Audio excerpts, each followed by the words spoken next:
Hey guys, welcome back to another YouTube video. I haven't done a long form race review in a while.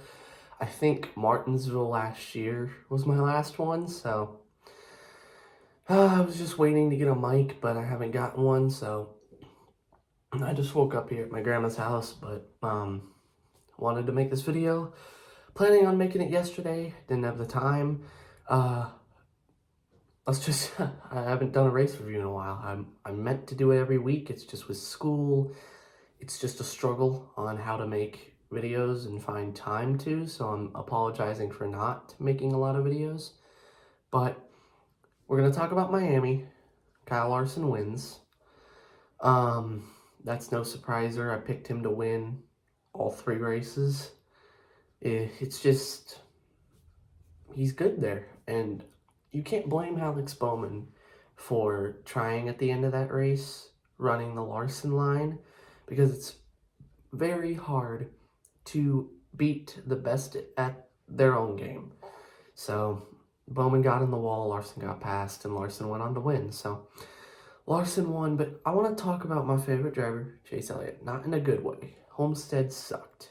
I mean, you had like a 7th to 13th place car most of the day, but that stage 3 pit road penalty, which I'm just going to say that was a bullshit penalty, that really set him back. He couldn't gain the positions that like his teammate Byron could. So I don't know. I mean, it's leveling some concerns for me, but I'm glad that we are going to Martinsville because he almost won both races there last year. So I'm really hoping Martinsville can be a turning point for us and he can compete for the win. But I'm just not sure at this point. He hasn't showed, as like YouTubers like Eric Estep have said, is he has not shown consistent winning speed in years. I can agree with that. Even as his fan, he hasn't been the best at Hendrick since 2022. It's been almost 3 years since he was the best. So, I mean, he won last year. He should have probably won more than one race, but being good can work, but you have to be great to make it far in NASCAR, and he's not in that great factor right now. So I don't know what he and Hendrick have to do. I mean, you look back to Alex Bowman, he struggled, and before 2023, or was it 2024? It was 23 or 24. Blake Harris moved over to Alex Bowman. It was Greg Ives before then, and then it was Blake Harris. They switched and changed. And look at Bowman. He won one race last year at the Chicago Street Race, and then should have made the round of 8. And he was consistent as all hell. He was really good in the playoffs last year. So Bowman was doing good. So I like Alan Gustafson. He's a very good crew chief. He's been in this sport for, I think, over 20 years now, but there might be a need for a change because Alan's been the only crew chief Chase has ever worked with, and he's not finding the same success as his teammates. Bowman worked with Greg Ives, found success with him, but dipped off a little. They moved him over to Blake Harris when he moved over from front row, and he's good. He's really good now. He's consistent, and he shows race-winning pace like at Miami. Then Larson raced at Ganassi, then got suspended in 2020, moves over to work with Cliff Daniels and the 5 team for Hendrick, wins 10 races and a title, and has consistently won races every year. So he's worked with 2 crew chiefs, and it's not just the equipment difference, but he's working with a different crew chief. William Byron was working with Chad Knaus 2020, but then in 2021, Rudy Fugle, his former crew chief, moves up to the Cup Series.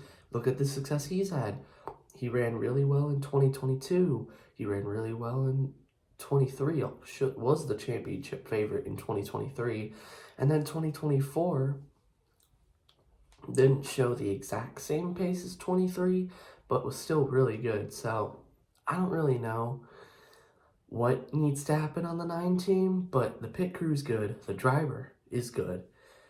I feel like And they've moved around the spotters in the last several years, so I feel like the crew chief needs to change. I mean, Alan, like I said, Alan is a great crew chief, but it's just, I don't know. I mean, he hasn't helped the team in the last several years as he needs to. But then,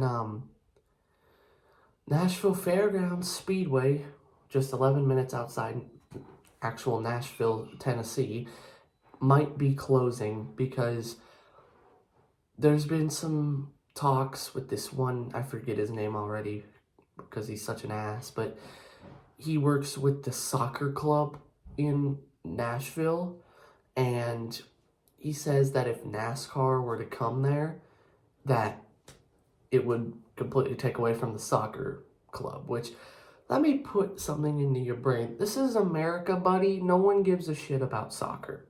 We live in America. We like American football. We don't like soccer. We do not care about your dumb soccer club. How about you move your stadium somewhere else? And then there's been homeowners who have been complaining. I'm sorry, this speedway's been open since 1904. Your house has been there probably since 2010. I think it's you that needs to stop complaining because the track has been there for longer than you've been alive. So why the hell would you move next to a racetrack and complain? It's like I watched Jet MDK's video a few minutes ago, and I'm going to take what he said and put it in a different graphic. It's like someone built a house next to an airport and you move into it. The airport's been there longer than you, and it makes no sense why you would move there. It's the same with the racetrack. Why would you move your house within like a mile of the racetrack since it's been there since the dawn of time, it feels like? So, I don't know. These people are just stupid. They did the same thing. I forget what track it was, but they took away a racetrack and it's gone now. So, they can't keep closing these local short tracks. Like, this is how drivers like, I want to race one day. That's how people like me get started in racing, is race at those local short tracks. If they ban racing at all of those, then what the hell are they supposed to do? Like, I don't care that you like sipping your tea and eating biscuits every morning because you move next to a racetrack and your ears hurt. Like, that's your fault that you move next to a racetrack. That's not the racetrack's fault. That's your fault for moving there. And it's also a contractor's fault for building houses next to the racetrack. Why the hell would they do that? That's just stupid.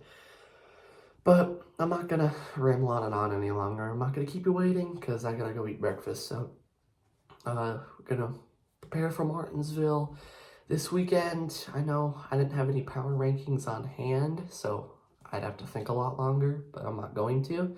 So, oh, I also got a haircut. Oh, it's messed up, but I got a haircut. But I hope you all enjoy the rest of your day, the rest of your week, and let's go short track racing at Martinsville. So, hope you all have a great rest of your day, and I'll see you in the next one.